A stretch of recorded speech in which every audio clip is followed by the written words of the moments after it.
We're gonna rewind the clock and I'm gonna give you guys the final pregnancy update.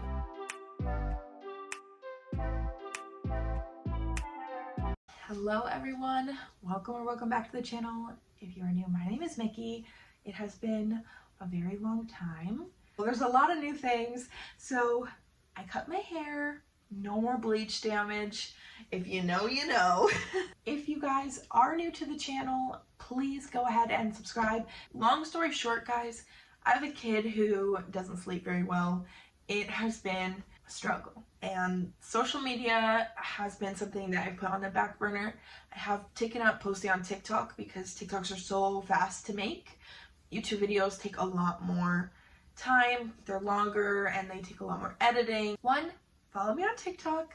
2, I am now almost 10 months postpartum. What went on in the last few weeks of my pregnancy? Because things went kind of haywire. That's why I stopped posting. When we left off, I was 34 weeks pregnant, and I think 3 or 4 days, my OB had me sent to the hospital for a non-stress test.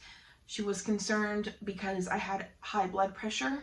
Up until that point, I was already taking baby aspirin to manage my blood pressure, and my blood pressure had been monitored very closely from the very beginning of my pregnancy.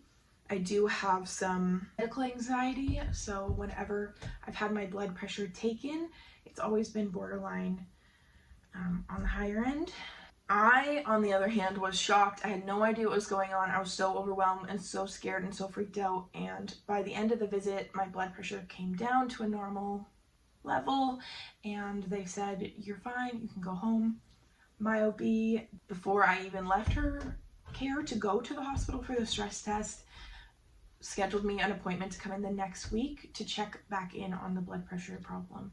That's where we left off. Cue the appointment, and again, I am having high blood pressure. My doctor then schedules me for bi-weekly non-stress tests for the remainder of my pregnancy. So around 35 and a half weeks, I was stuck going to the hospital twice a week for the rest of my pregnancy. It was very overwhelming. It was very scary. I was convinced that I wasn't having high blood pressure problems, and it was my medical anxiety that was causing it. So the day of that appointment, the 35-week appointment, my OB's office sets it up so that I can go for a stress test that day. And that day after my OB appointment, I was set to hang out with my mom, and she did come up and she ended up taking me to my non-stress test appointment at the hospital. And I did have a COVID pregnancy, so I wasn't sure if she was going to be allowed to come with me, but they did allow me to have a support person, which was such a relief. And then we had to wait in a waiting room for 4 or 5 hours for the on-call OB to find time to be able to come talk to me. And they did prescribe me a medication for my blood pressure called labetalol, I'm pretty sure is how it's said. And I think that one's pretty common for managing blood pressure problems in pregnancy. I think I went to one more. I was able to go to one with my boyfriend, and it went fine. Like, the blood pressure medication was working. Then we got sick. And of course, like I said, pandemic pregnancy, when I caught the sickness from him, I was not allowed to go into the hospital, and I was not allowed to go into my OB's office until I had done a COVID test. So we were COVID negative. It was just a really bad cold or flu or something. So my 36th week, I had 1 canceled non-stress test and 1 canceled OB appointment. I did get my COVID test back in time to make it to my 2nd non-stress test that week, and that one I did end up having to wait in the waiting room for a really long time, and I did end up getting a higher dose of the blood pressure medication. After I cleared up from my sickness, I was COVID negative. I did get back into my OB's appointment in the 37th week of my pregnancy. So for context, I switched to a new week of pregnancy on Fridays. So I had an appointment with my OB in the 37th week, because the 36th week is when I was sick and there was all of that. And on the Friday is when I turned a new week. And I saw her, I think, on the Thursday. So I was like 37 and 6. So I was 37 weeks and 6 days pregnant. And she said to me, when is your next non-stress test? It was on Monday morning at 9 a.m.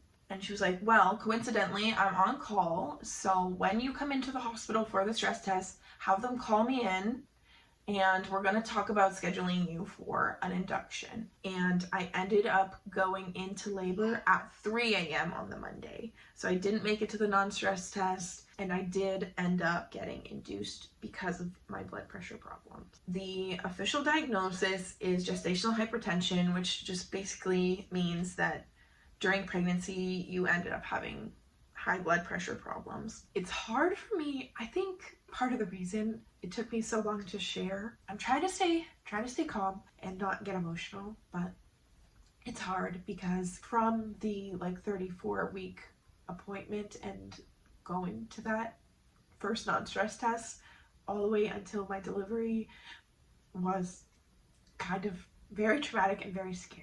On a lighter note, in my other pregnancy updates, I talked to you guys about symptoms. I completely stopped tracking symptoms, but the last month of pregnancy, it was just pelvic pain, pelvic pressure, and holy moly, macaroni, did I ever have really bad indigestion and heartburn. That was the absolute worst part. My least favorite part of pregnancy, period, was the digestion problems. And you watch any of my other pregnancy updates, I said that so many times. It was just really uncomfortable at the end, and I couldn't sleep. Because of the issues I was having, I did have some really bad anxiety. I didn't end up, the blood pressure problems made me feel like I was failing. Every time, every non-stress test, everything, the baby was fine. The baby was perfect. His heart rate was fine. He wasn't showing any signs of distress whatsoever, but my heart was giving out. It felt like my heart was giving out. I couldn't handle it. Oh, and this is a symptom of the blood pressure problems. I got so swollen. My fingers were so swollen. So I wear this ring every day. It's just from Charmed Aroma, one of those candles. But I couldn't get it off my finger. I had to ice it off my finger. And seeing how fat my fingers were is when it hit me that this is not anxiety causing me to have a slightly elevated blood pressure. When I looked down at my fingers and they were just like sausages, I was like, no, this is a real problem. My ankles were huge. I had cankles. My feet were so swollen, and that was really uncomfortable. It's such a weird sensation. It's kind of hard to describe what it's like when your ankles get swollen like that. And then after you have the baby, it can get even worse. So it's just like insane. Not only did I have the final months of pregnancy, the baby's coming, you're a first-time mom anxiety, and then now I have all this anxiety about my health. And the big worry was that my problems were going to develop into preeclampsia. Luckily, they never did. I am going to be posting my birth story next. I do have some vlog footage from that day as well, including my actual delivery of me pushing. It's not graphic or anything, so I am going to be able to show it to you guys on YouTube, which is awesome. So then I will be also making a video talking about my postpartum experience, and part of that will talk about how the blood pressure problems and the hypertension affected me postpartum. If you want to hear about that, if this is something you're also going through. I've never heard of gestational hypertension. I didn't know it was a thing, and I am really grateful that it didn't progress into something worse. That's really it, guys. That's the end of my pregnancy. Was just super chaotic. I had a lot of doctor's appointments. I Never got a cervical check. I saw, like I told you guys, I saw my OB at 37 and 6 days, and she never did a cervical exam. I had no idea. I had no idea if I was dilated or not. I think that it's just her preference to only do them very, very close to the end. Overall, I didn't really care for my OB. I just feel like, considering I was a first-time mom, she didn't talk to me a lot. She didn't explain things. She didn't ask if I had questions. After the first 2 appointments, when I said I didn't have any questions, she just stopped asking me altogether if I had any.